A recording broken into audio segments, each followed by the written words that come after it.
"Have you seen another one like me somewhere?" the outsider had asked. Holly hadn't, Ralph hadn't, but the legends of such creatures, known to Latinos on both sides of the Atlantic as El Cuco, had been around for centuries. So maybe there were others. Maybe there were.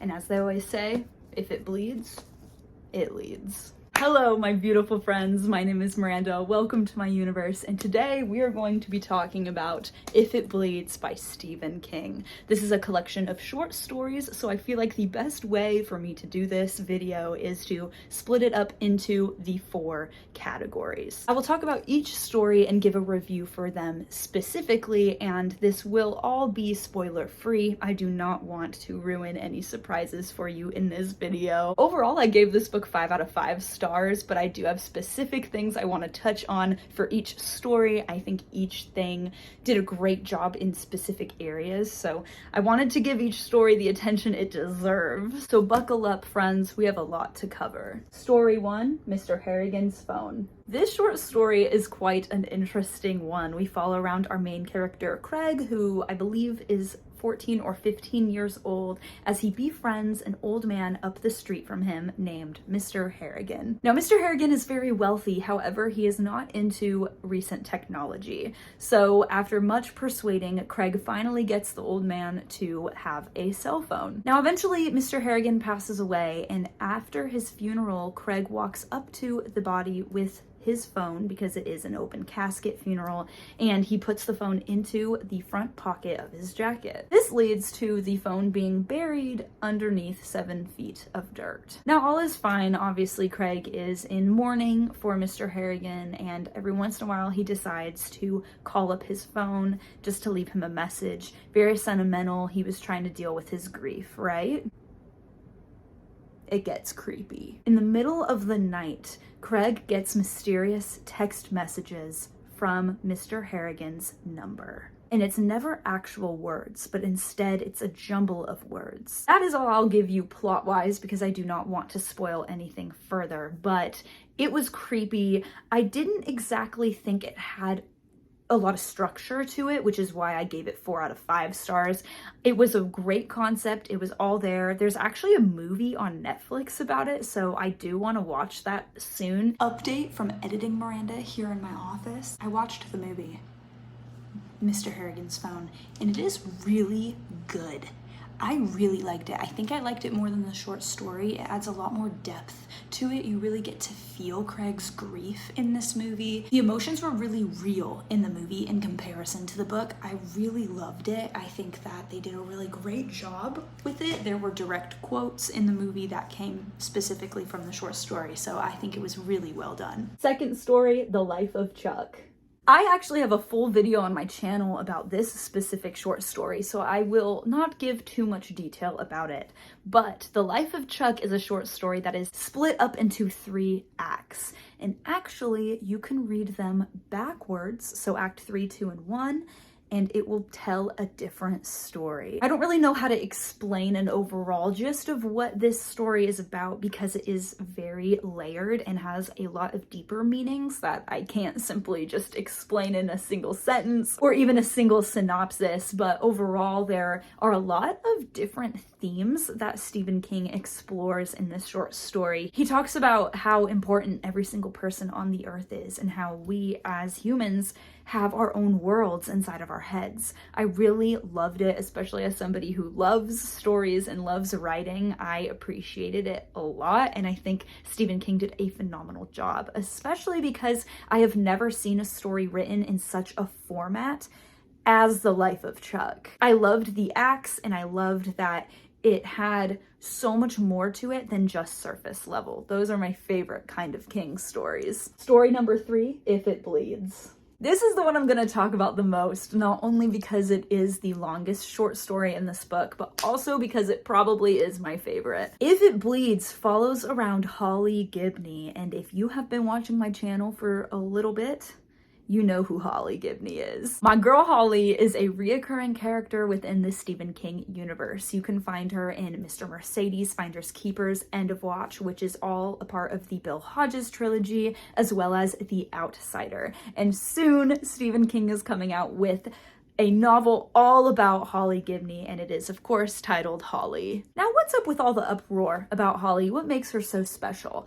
Many things, okay, first of all. And second of all, I feel like us as readers get so much time with her because she appears in a lot of novels. And I love the different parts that her character plays in the books that she shows up in. In The Outsider, she is a very integral part of the ending. And in the Bill Hodges trilogy, she becomes a sort of refuge for our main character, Bill Hodges. And so it's really great to see her throughout the years grow up and develop even more. And Stephen King actually says in the afterword of If It Bleeds how he has grown to really love Holly. And he even talks about how the specific short story, If It Bleeds, he has been waiting to write it because he did not know who the main character should be and who should take on the case. And he finally realized that it would be Holly. So If It Bleeds follows around Holly Gibney as she tries to crack the case of another outsider. Basically, this man sends in a bomb into an elementary school and thus kills quite a few people. And Holly Gibney is obviously furious about this. This is such a tragedy. And so she finds a connection between this and the other cases she has solved in the past. And because of that, you really do have to read the other books she features in before you pick up If It Bleeds. Otherwise, it will spoil kind of a lot for you. But that's what I love about it. There's so many layers. You'll also get a little taste of Ralph Anderson again because he features in The Outsider by Stephen King. And so it was really cool that he didn't show up as much. He's definitely a side character in this story, but it was cool because you still got that dynamic a little bit within this story. It's Editing Miranda again. You guys just can't get enough of me today. I realized upon editing this video that I did not say anything about Jerome. And Jerome is a huge part of this short story as well as his sister Barbara, and I love Jerome so much. He is another reoccurring character that follows around Holly and Bill in the Bill Hodges trilogy. So I wanted to mention that he is also in If It Bleeds as well, and he's older and he attends Harvard University. So this man also has a lot of character development, and it just adds so much more to the story that wouldn't be there if he wasn't there. So I love my boy Jerome. Story number 4, Rat. This one, believe it or not, actually ties with If It Bleeds as my favorite short story in this collection. I loved Rat. It was creepy, ominous, weird, but also strangely reminiscent of The Shining. In Rat, we follow around our main character who is an aspiring writer. He has tried many times before to write a novel and it has never worked out for him. One year, he has the opportunity to go up to this secluded cabin, The Shining, and he attempts to write his story. A lot of things happen at this cabin though that are very strange. There is a huge storm that rolls through, therefore cutting off all of his internet and heat source. So he's stuck in the middle of winter in this cabin. The roads are super icy. His car obviously won't be able to make the drive back home to his wife and children. And so our main character is stuck in the cabin and he finds a rat. Last thing I'll say before I stop talking about the plot line is that the rat starts speaking to him.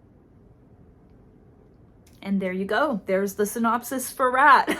I dig this story, not only because you are left wondering if the author, our main character, is psychotic or if this rat is truly talking to him. Is it a metaphor? Why is this rat here? What is the purpose of this creature? And the main character actually finds this rat half dead and he brings it in and lays him near the fire so he can warm up, and then he goes to sleep. And when he wakes up in the morning, the rat is gone. There's just so much to this that you could really dive deep into. And I will hold back from that because I don't want to spoil anything, but it's a lot. There is a lot of psychoanalysis you can do on multiple characters in this short story, and I loved it. I love stories that are super open-ended. You don't exactly know what's going on, because I feel like I myself am going crazy in the process of reading this. It was fantastic. I think that it was a great end to this book, If It Bleeds.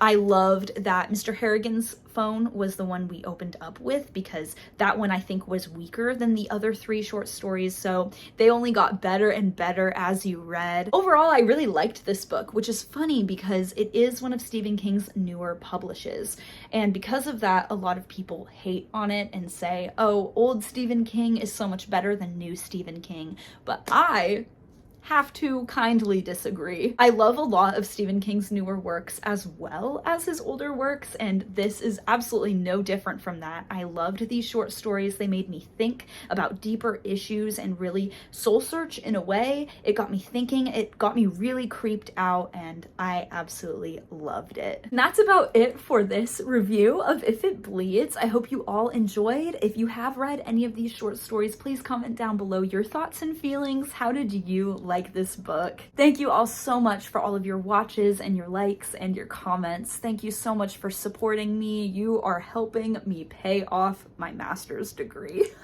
which I'm starting next month, so pray for me. I love you guys so much. Please be safe, make good choices, and I definitely will be seeing you next time. Bye!